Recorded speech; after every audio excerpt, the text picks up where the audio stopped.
There we We're go. all good. Okay, cool. So for anybody who's watching, I'm normally the one doing the interviews when it comes to Studio Musings, and I had a fabulous interview with Terri a couple of weeks ago. And so she's turned the tables on me and suggested that it's about time that somebody interview me. So we're gonna give that a go and see where it goes. Completely unscripted, but you know me, I'm honest with my answers. So I'm going to hand it over to you. You would like to introduce yourself first, or So I don't have slightly? a introduction since this is your thing, but Cool. I'm excited that we get to turn the interviews, right? Because you do these so often and you are so generous with your time, but then we don't get to hear a lot about what you do. So this is an opportunity to share with all of our followers all of the amazing things that you do. So let's just start off with that general question. Tell us about your art and you and anything you want to share with us. Anything I want to share? What do I want to share? So, well, I'll start off with where I sort of came from, because although I live in New Zealand, this is not a New Zealand accent. I'm originally from the north of England, from Newcastle, but best known for ships and coal, so really sort of heavy industry. So being an artist would not have been the norm for Newcastle. You'd have been somewhat different and a bit posh. So I was always really super creative as a child. I loved making things. My imagination would run wild. I loved playing with plasticine and making little figures, and I was always doing something. I learned loads of crafts from my aunties. The men would be out doing whatever the men were doing, and I was learning cross stitch and knitting and crochet and all of those things, which I'm super grateful for because they're actually useful in my day-to-day life. So I got to hang out with the women and do the whole creative thing. Hi, Nicole. And then I guess I had this notion that I wanted to have a cafe that had mismatched chairs and mismatched furniture, crockery, and you would be able to put your art on the walls and people could buy it, and you could come in there and you could do your crafts. And there was slight flaw in that whole plan that I suspect people would buy one cup of coffee and maybe a scone and then not spend any more money. So my dad sort of said, I don't think that's a viable business, pet. And I went off to college and first of all trained to be a medical secretary, but never actually did that as a job. My mum found out that I was seeing my soon-to-be husband, as it turned out, and not going to class, so she pulled me out of college and made me get a job before the end of my second year. And then I'm not quite sure what happened. I gave away all my creativity. I didn't do anything with my friends anymore. You know, that whole thing where you feel you should be part of the other person's life. I did all of that. I gave everything away. Not that he ever asked me to, but in my mind, because my parents had always been super close and a small unit, I thought that was the way life was supposed to be. So you're meant to do everything with your husband. So I didn't do anything at all, creatively, anything. I just worked, kept house. We'd go to the DIY store, go to the pub, and that was it for 20 years. And then one day he came home and said that he wanted to have his own life. I knew he was going through some kind of breakdown. And I thought it was depression, but he wouldn't have a bar even of talking about it. And yeah, he decided he was going to move out. So my whole world, which he was, fell apart pretty much overnight. And I think I thought, I remember thinking, I don't know how to do life by myself. I'm not going to be able to do this. And I was completely wrong. The first thing I did was sign up for an art class because I wanted something that I could do with my evenings, because now I was at home at evening and there was nobody there. So I was doing art classes. And it was like Pandora's box had been reopened. Like I had all of this additional energy, all these things I wanted to do. I started buying, not that I could really afford it, started buying art supplies, and just loving creating, even if it wasn't good. Just the fact that I was actually doing something felt really good, and I think it sort of carried on from there. Fast forward a couple of years, I'm now traveling the world, bearing in mind I'm coming from a place of I don't know how to look after myself by myself. Suddenly I'm on the other side of the world, traveling completely on my own, and just really experiencing life and different people and different ways of being. And I just feel like I got cracked open. It's like every experience was new and exciting. And so I traveled through Thailand, Australia, and New Zealand. And then I'll cut it short. Eventually, I ended up coming back to New Zealand and didn't go back. And really, I believe that here is probably where I found the most of my creativity, because I discovered Flora Bowley, intuitive painting. And before that, I'd been sort of doing really precise mandalas, but I discovered this book that said that you could be brave and intuitive and just paint whatever you want, whatever comes through. And it was like a massive light bulb just went off. And I couldn't wait to get home from work. Like, I got a 30 by 30 inch canvas, and it felt enormous.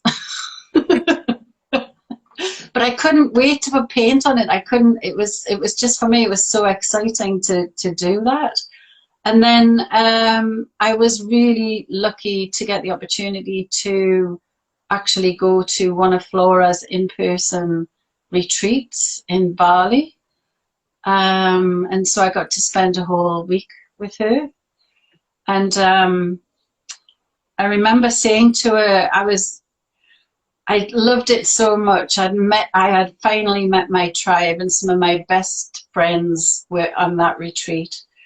And but then the majority of them were from the States, and I was from little old New Zealand. And it was like, oh, I've got to go home now, and I haven't got my tribe, and I'm not sure that I want to go. It was really, really quite a sad moment. And Flora just looked at me and said, well, if you haven't found your tribe, you need to make your tribe. And so I came back, and that's what I started doing. As it turns out, I will shut up in a minute, but as it turns out, she's actually written that in her latest book. I feature that conversation, actually features in her book, and I didn't know she'd written it in, although she did say I was from Australia. Anyway. And so anyway, I got back, and then it was like, I don't know how to do this. How do I coach and create and bring my tribe together? And that's when Whitney Freya popped up out of nowhere, which I think she does for a lot of people, just suddenly magically appears. And I did the creatively fit coach training with her, and it sort of just carried on from there. So I've now been doing this work with the creativity since 2012. This is my 10th anniversary this year. Oh, yay. Yeah. Anyway, that's it in a nutshell.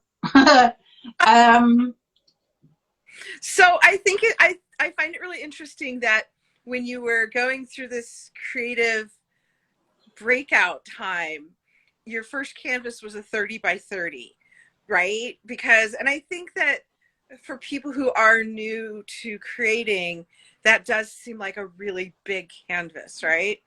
But Yeah. I know that that's not the size that you tend to work on now. So talk about your dream big, create big. And Oh, okay. So what I discovered, because I had two different courses. One was called Painting Happiness. So that was really about, it was based around mandalas and learning about how to manifest through your art, like the energy. Because I believe the energy you put into your art is what it gives you back. It's like a bit like a vision board. And then after a while, it was like, okay, I feel like I need to go bigger. So I've done 30 by 30. What can I do? So I went, I think it was 38 by 46, which is what I tell my students to work on. And that felt big. It was like, oh, no, I feel like I need to be more expansive. So I'm not entirely sure how big the canvases are. All I know is as far as I can reach, that's as wide because I've got to be able to turn them. They're 1.75 meters, but I don't know. I think that's, what would that be? Crazy. 6 foot square? Yeah, so they're big, big. And the idea of dream big, paint big, I guess it's a reflection of what I did, was really stepping up into whatever you want your life to be. So if you imagine you're manifesting with a mandala this size, what if you actually put all of that energy into a really big canvas and your intentions of what you want to bring into your life? And so Dream Big, Paint Big is a mixture of painting, manifesting, but also some of the things that I've learned as a life coach, because I actually did 2 lots of life coach training. So there are elements of that in there as well. And when I'm teaching it, because now I do it completely online, and I had actually moved to that pre-COVID, but I teach it live. And the reason I do that is because I want them to be in the studio with me and for me to be able to see exactly what they're doing.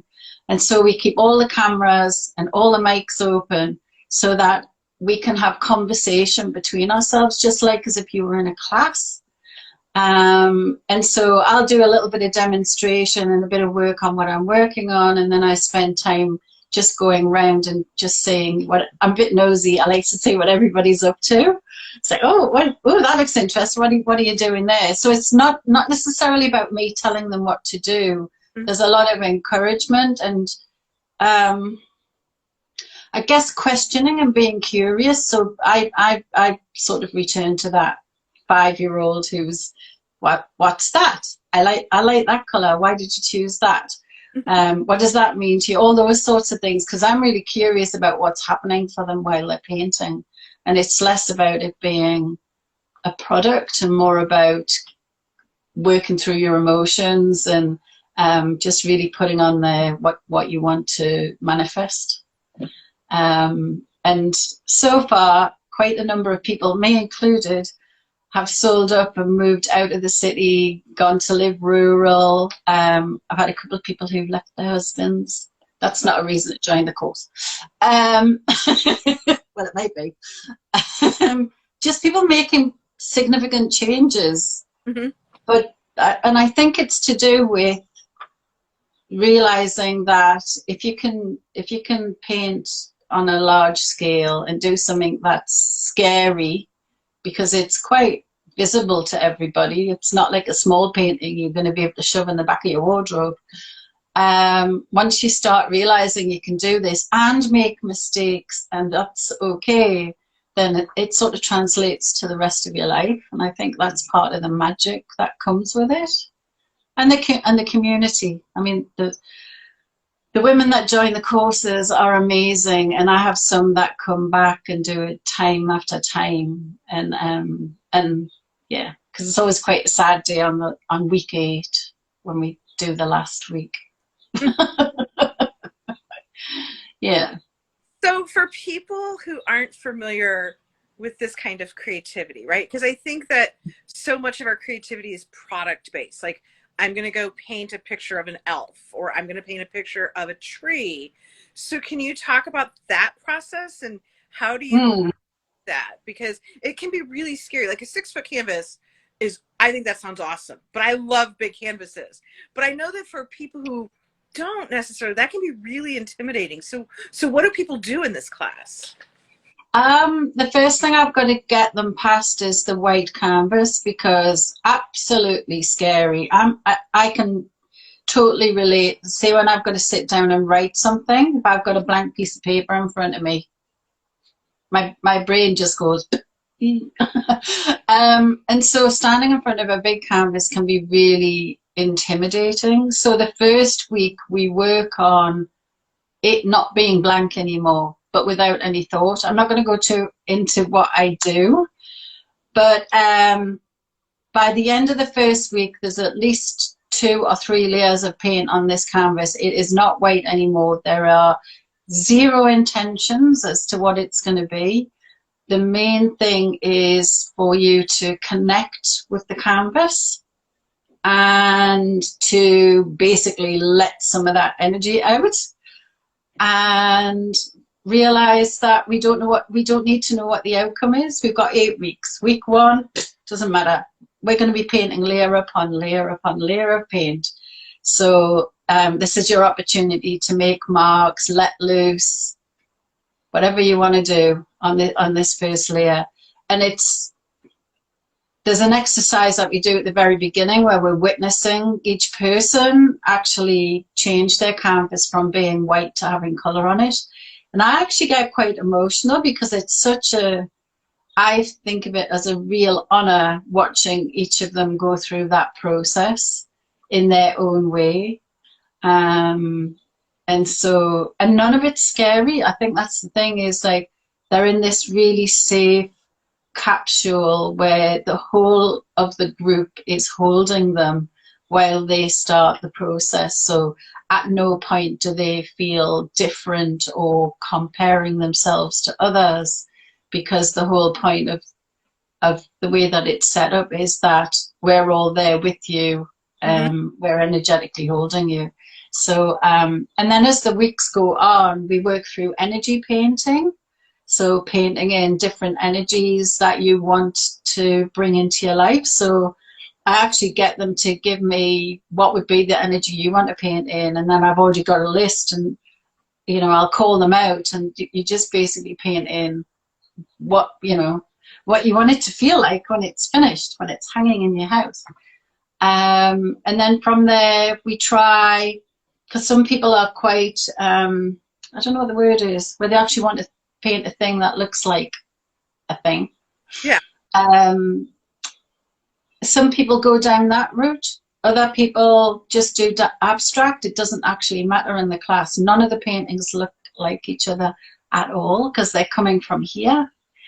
And so I give them the opportunity to do something that's really understandably a tree or whatever that they feel drawn to. But then in the same moment, that doesn't have to stay. That could just be one layer, and then on top of that could come something else and something else and something else. So, and I think that's why I love doing the class, because each week is a journey. I could be talking to one person and then turn around and look back at what someone else is doing, and the thing that was there 2 seconds ago is completely gone. It's like, way, it's so cool. But somehow they always seem to come together. You don't always finish a painting. And it could be a work in progress for quite some time, but mostly they tend to finish their paintings. And if nothing else, they're learning through the process that, like you said, it's not a product, it's actually the process that's actually helping. And I hope that after doing the class, they then know how to stand in front of any canvas and just be able to start, not needing to know where they're going, but actually, enjoying the mystery and just sort of following the little breadcrumbs as you go. And I guess one of the biggest things I say to them is all you need to know at any point in time is what color and what tool. That's it. Yeah. Don't need to think about anything else. So this is a totally selfish question because I work on canvases too, but it kills my arms after a while. Do you find that? Mm. I'm working up way up here a lot and all of a sudden my arm will just be singing. How do you deal with that? Turn the canvas. Right? Or sing. I constantly get them moving the canvas. It's partially because when you work in one orientation, you're putting paint on. It's different when you get the later layers, but if you're just making marks, suddenly when you turn the canvas, you have a whole different perspective on it, and then you may actually see that there's something in there that you haven't been seeing, because quite often I'll turn a canvas and go, oh, that's what you are. Right, okay. But I guess the other one is put it on the floor. Because you can't end up with a sore neck. Yeah. I didn't even think about I've got 3 big canvases in progress right now, and my neck has been killing me. I never made the connection until you just said that. Yeah, because you're sort of looking up, whereas you want to try and get it at eye height. Behind me, I actually paint directly on the wall. Nice. So my other half, bless him, put nails in the walls so that I can have my canvases at different heights. So if I want to sit on the floor, I can drop that down and it's still held up on the wall. The wall's covered in paint lower down, and I've got towels at the bottom and a drop cloth. So I can have it at different heights as I need it to. So yeah, it was just quite nice to just put the nails in the wall. Well, in this class, you still coach as well, right? Yeah, when I do the class, each person gets, as part of it, they get a one-on-one session with me. And I always say to them, it's entirely up to you what you want to use the session for. So I have some people who I'll do card readings for, a bit of a oracle card addict. I've got about 30 odd. I'm sitting over there. Decks. I've stopped buying them now because I've just got too many. So I do readings for people, often to inform the journey of the painting, but more often what's actually going on in their life as well. I do actual life coaching sessions. So, one of the reasons we get ourselves stuck with creativity is there's something going on in our life. So I use all the tools that I learned through my coach training, which I use in the classes as well. I call it sneaky coaching because they're too busy painting to realize I'm life coaching them. If anyone in my classes ever hears me say, oh, I think that might be a life lesson, there was a bit of coaching going on there. And then the other one is I actually have a couple of clients who just want to chat for an hour, and that's fine too. We still end up coaching. So I do that, or they may have questions around the actual how to paint, or where to go next with their painting. And so I leave it entirely up to them as to what they want to use that time for. It's not like a tick box exercise. Yeah. And it's lovely because then I get that one-on-one time with them as well. Right. Yeah. So you have a class going on now. Do you have any classes coming up that you're going to be offering in the near future? Yeah. Normally I only do Dream Big, Paint Big twice a year. So bizarrely, I've got 2 classes running simultaneously. So I've got one starting on the 12th of February, next week after. Yes, 12th of February US time, so 13th here in New Zealand, Australia. That's kicking off, and I'm really, really looking forward to it. So that's 8 weeks in a row, and it's on a weekend. Sometimes it's hard for people to find classes that are live that actually suit their time. So I try to run them on a weekend. So that would be a Saturday, your time. Yeah. And they're 2 hours, they're 2 hours long, which sounds long, but it goes like that. And I always feel mean. It's like, do you realize the time's up? Oh, Oh, you can carry painting. that Yeah. we for later. So is this another Dream Big Paint Big class, or is this another class? Yeah. Yeah. So the other one that's running at the moment, I decided to try it to see if it would work fortnightly. And it suits the ladies that are on that one, but I think I'm going to stick to weekly because I enjoy that 8 weeks in a row, catching up, that sacred time that's just for you. Yeah, I have one lady in that class who's done it a number of times, and she won't mind me saying this, but I think I've said it on another interview that the time was so precious to her that she left her husband sitting at the airport for 2.5 hours. I love that. Got to know your priorities. Exactly.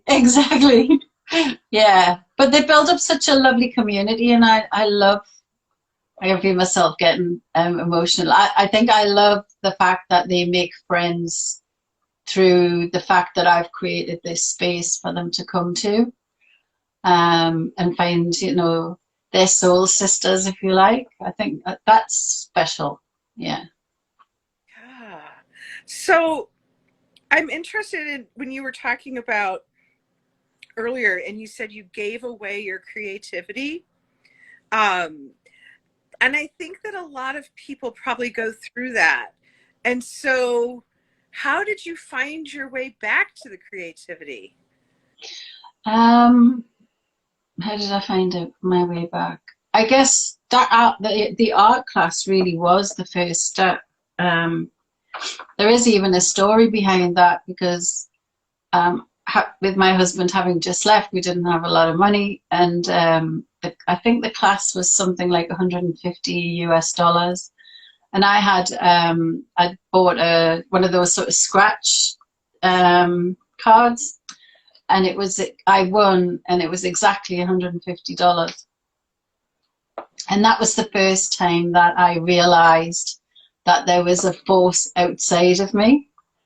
Anyway, so immediately I spent the money on the class, and I loved doing the homework. I didn't, there were things that we did that, like we did a lot of still life and stuff like that, which is really not my thing. But it didn't matter, the fact that I could spend like 2 hours with colored pencils, shading and drawing an apple to look like an apple. And while I was doing that, that gave my mind a rest from all of the other stuff that was going on in my life around the separation and sale of the house and all of that sort of stuff. So it really helped me. How do I put it? I remember thinking there were times where I just wanted to take the top of my head off and take my brain out because there was just so much going on.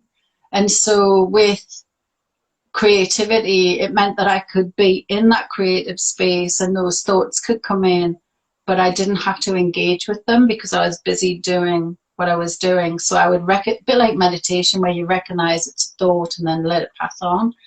And I hadn't realized at the time that's what I was doing, but it just really helped my stress levels. And I used to do it before I went to bed. It helped me sleep. And so I went from there to, I did a couple of in-person workshops around sketching, but sketching, not my thing.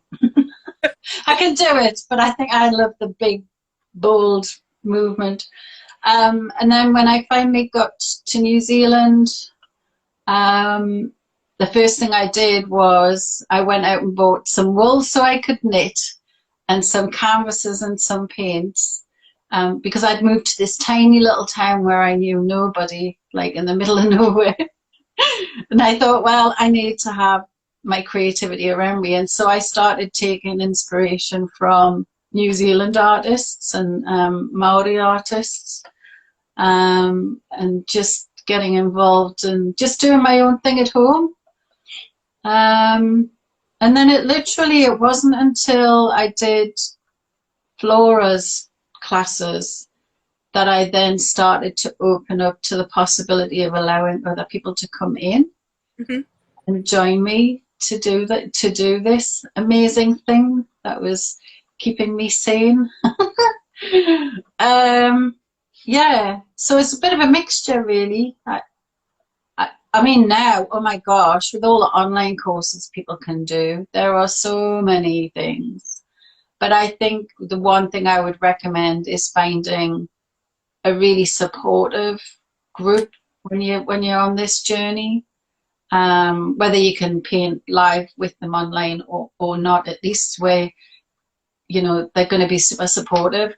I'm not a big one for critiques. I don't particularly believe in tearing someone's artwork to pieces so that they can do it better next time. My belief is you look at the things that are working really well and talk to that so that they can do more of that, and then those things that are not working fall away. So for me, getting involved with a class that will do that rather than pull you down, because it is such a vulnerable place, creativity. And if you're rediscovering it after losing it when you were much younger, you really want to find somewhere that's super supportive. So that's sort of how and then when I did Whitney's course, after I'd finished that, I decided to do a creative book club based on her original book. And so I mentioned it to a friend. I said, "Oh, I'm thinking about doing this creative book club. I don't know if that I was truly going to do it." And she went, "Right, okay, when are we doing it?" And I was like, "Oh, I'll have a think about it." And it was a few days later. "So when are we doing it?" So anyway, I book a local art centre and advertise it in the local supermarkets. And there's a bunch of people turn up to do this thing that I don't know. Ooh, okay, now it's real.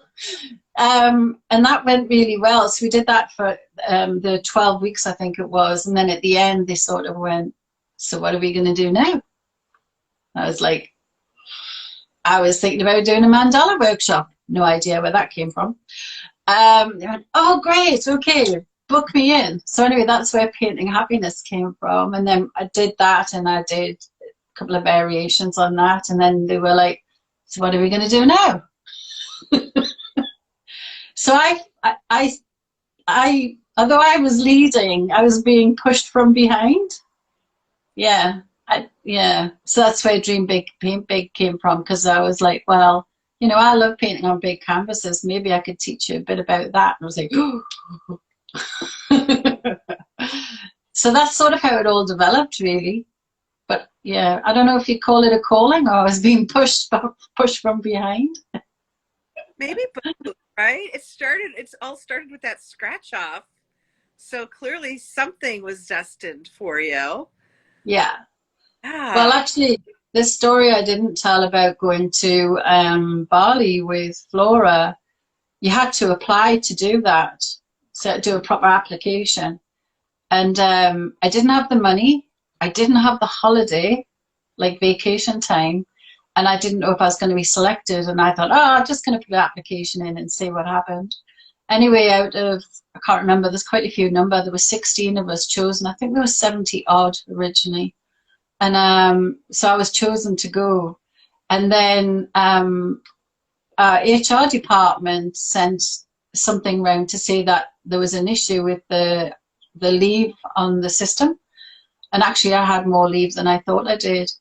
And then I got I can't remember if it was a tax rebate or a pension that I'd forgotten. It was a pension that I'd forgotten about in the UK. That they wrote to me, and I drew the money out so I could go and do the course. That I didn't know. So it was like the universe sort of going, well, you put out there what your intention is. I'm just making it happen. Right. Oh, Mm. that. And that's how it happens. If we you want it to happen, it's going to happen. It'll happen somewhere, right? Yeah. Ways that you understand. Yeah. You just don't need to know how Right. it's going to happen. The same way with your painting. At the beginning, you don't need to know where it's going to end up. Yeah. And it's a whole metaphor for that and manifesting in the universe, and you don't need to know where it's going to go. And I guess that's partially what I'm trying to teach people, is it's about the journey. Enjoy the journey. Have a an intention. The intention is, I want my painting to be abundant, or I want it to be I don't know, dramatic. No, you might not want it to be dramatic. You might not want dramatic in your life, but full of love and all the rest of these things. I talk about it as how do you want your painting or your life to feel? More about that and less about what you want. If that makes sense. I love that. Mm. How do you feel? That's perfect. I'm writing that down. So what would you say to people who say, well, this is all good, but you were always creative. I'm not creative. I'm allowed to say bullshit? Yeah, sure, it's your show. You can say whatever you want. I don't know how many times I've heard, I'm not creative, I didn't get the creative gene, my sister's the creative one, I'm the logical one. We are all creative in some way. It doesn't have to be painting. It could be, like you may be really good at gardening or cooking or something else. You manage to get yourself out of bed and dressed in the morning and look presentable to go out the door. You're creative.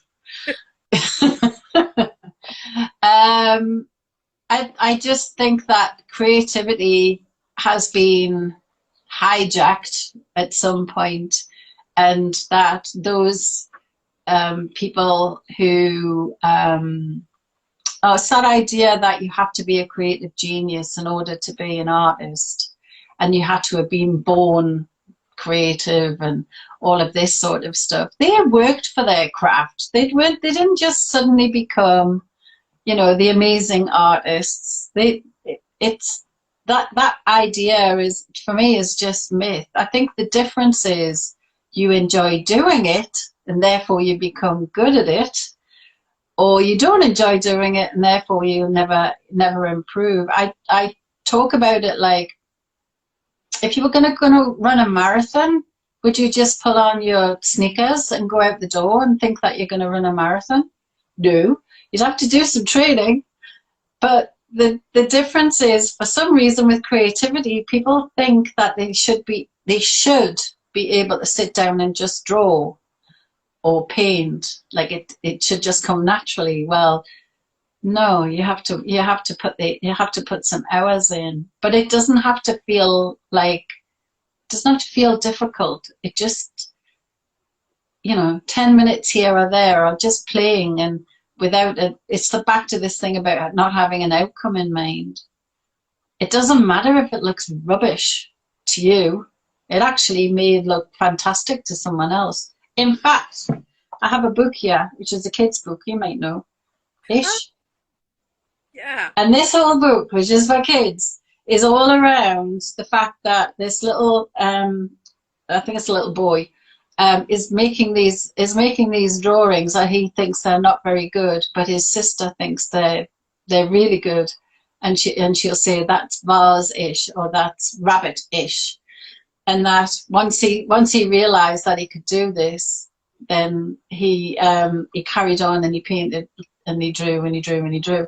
And so I actually read this to my students because that's how I think of creativity. Is you either really want to do it. It's a bit like me saying, oh, I'd love to be able to play the guitar. Am I ever going to put the time in to learn to play the guitar? No. So just let it go. It's like, I can appreciate someone else is really good with guitar or whatever, but I've let go of that. I would love to be able to do that myself, because I know deep down I'm never ever going to put the time and effort in. And my love is drawing, painting, making marks. But I do believe that everyone has some level of creativity, whatever it is. It's just finding the thing that you enjoy and you want to spend time doing. Mm-hmm. Um, yeah, and it's not as scary as people think. I think some people get really scared. When I was doing my painting happiness class, there's a point in the class where we hand draw a mandala, and they always look amazing because they're all different and they come from their hearts. The work that they look amazing. And I remember in this one class, this one lady, and it happened every class, somebody would go, oh, aren't they really beautiful? Let's all show them. And this first class this happened, somebody got really, really upset. Her work was amazing, by the way, but she got really upset. And the reason being that it triggered something from her past, and it was all to do with needing to be perfect and comparison. Mine needs to be good, and I don't think that mine's as good as that person's over there, and that's what upset her. And every time I ran that class after that, somebody invariably would go, oh, they're great, let's show them. And I would have to scan the class and go, okay, who's going to break? Right. Because it was always one or two, and that's what it was. And I think that's why we crush our creativity, because at some point, and I'm not going to blame it on teachers, I think we do it to ourselves. There's a point where we go, it has to be good. Mm-hmm. And I think that's what starts the slow rot of, oh, well, if it's not good and I'm not as good as someone else, I'm not going to do it. And so it gets put away. Comparison, death of creativity, right? Completely. Yeah. And I think that the book that you were talking about, that's where that is such a helpful thing, because two things. What I'm hearing is, like we know comparison is the killer of creativity, but then there's also this jumping ahead to the end, right? So the best creative works are multiple layers and layers and layers. And so we, like you said before, we don't have to know where we're going. And in the journey and through the journey, that creative product, whatever that's going to be, is going to emerge if you let it. But that leap of faith is so hard. So yes. it's also undervalued, right? So I come from a working class background just like you, right? Mm-hmm. And so creativity is what you do if you have time. It's a side thing. And instead of centering it, right? And if we center creativity, so many things trickle and ripple out from that. Yep. Yeah. Absolutely. But it is undervalued, even from the point of, and I think people are starting to get this a bit more now, that actually doing creative things is good for your health. Yeah. Because if you think about it, if you're constantly in that logical side of your brain, busy, do, when does that side get to rest? Right. It doesn't. And also, I believe that side of your brain sort of looks at what's gone wrong in the past and projects into the future. And therefore, it's sort of more that fear-based side of your brain. So it stops you from doing things. Whereas the creative side of your brain's like, wow, we could do this and I could have a go at that. I wonder what that would do. That kind of, and that's more like your love-based side of your brain, where it's like anything is possible. You need a combination of both. You need this side to show you what's possible, and then you need the logical side to be able to deliver it. But if you're always running on one side, oh my gosh, it must be so tired. Well, and I feel like if we look at creativity as a form of meditation, right, we know that meditation has direct physical benefits, right? If nothing else, it affects our parasympathetic nervous system and helps us stay calm. And so devoting time to creativity actually helps that logic side function better. Like you said, not only to rest, it re-energizes it. It's the same as if when we wake up in the morning and we break the fast and eat something, right? If we don't do that, we can still function through the day, but we're not functioning, we're only functioning at 75 or 80%. Yeah, exactly. And that's what we're doing. We're using up the batteries on one side while the other side's sitting idle. And it wants to be involved, and I feel when I do something creative, it helps calm me, because on top of everything else, I have a full-time, full-on job.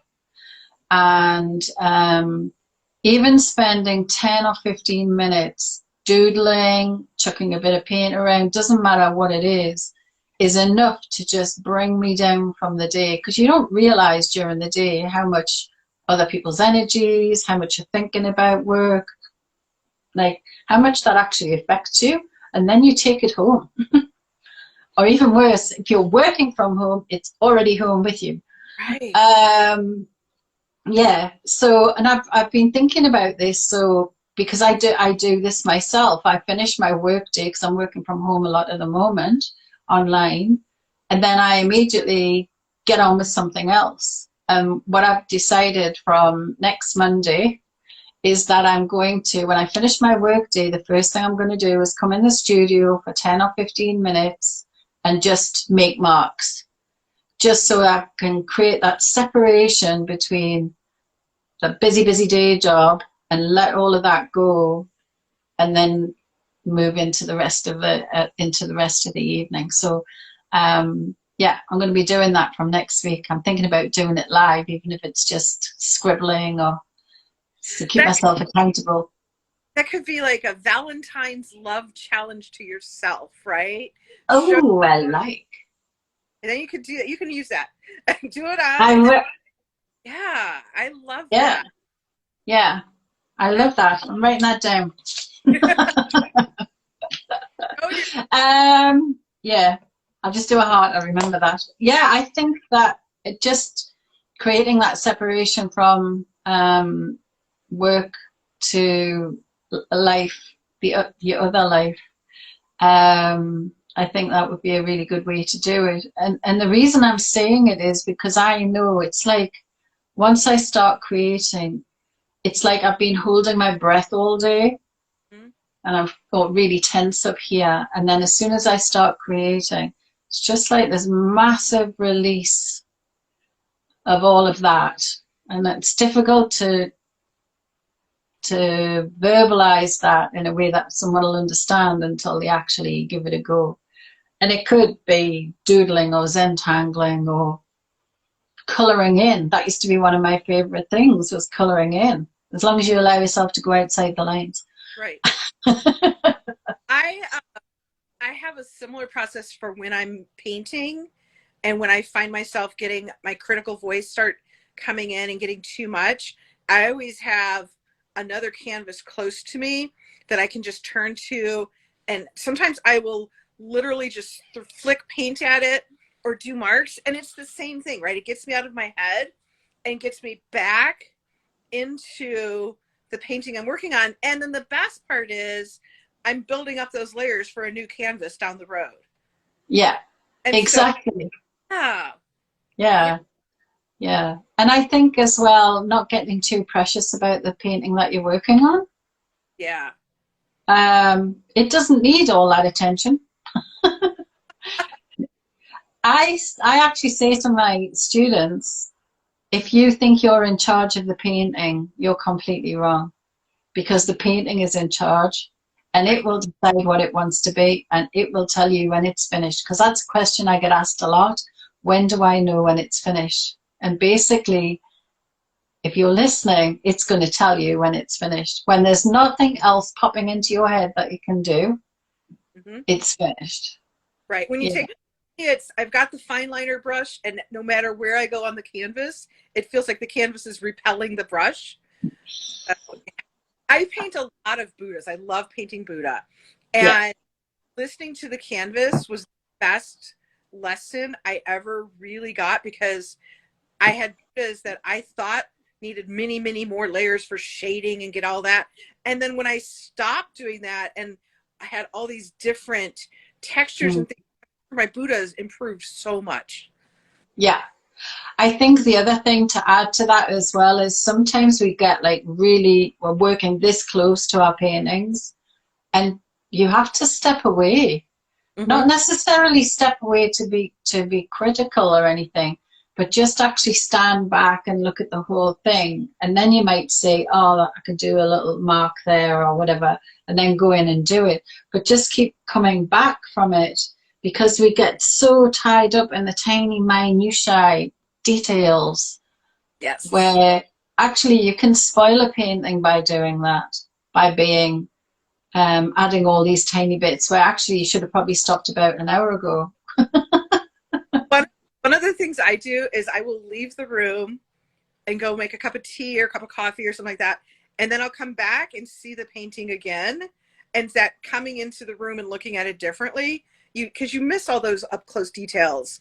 And it's how different it looks. Yeah, exactly. I don't know how many times I've gone to bed at night thinking, oh my God, gosh, that was just, yeah, it's a mess. I don't like it. And then I'll go in the next morning and go, ooh, actually, you're quite interesting. I'm sick Yeah. right now that I was like, oh, you're closer. You're almost done. Yeah. Yeah. And I've had paintings where they've been hanging around for months, not finished. And then I've put it on the wall or the easel, and then I've gone, one bit of paint. You're done. Ta-da! Just needed that last tiny little bit of green. You're done. So what advice would you have for people who either don't have a creative practice or have a stalled creative practice? What advice? I would just, you don't even necessarily need to join a class initially. There are so many resources on YouTube that you can try.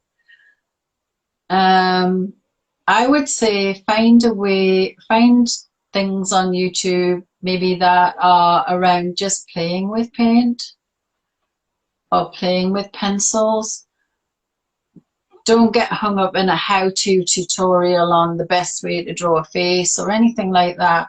Just find someone who is just really playing with paint and loving what they're doing. Abstract is quite a good place to start because it doesn't necessarily need to look a certain way. But more about, find someone who's just really having fun with it. And maybe do that. If you can't find that sort of thing, I would say just get a cheap canvas and cheap brushes. Maybe spend a tiny bit more on the paint, but not like just student grade, nothing expensive, and just start making marks and playing. Oh, and remember to have a hairdryer.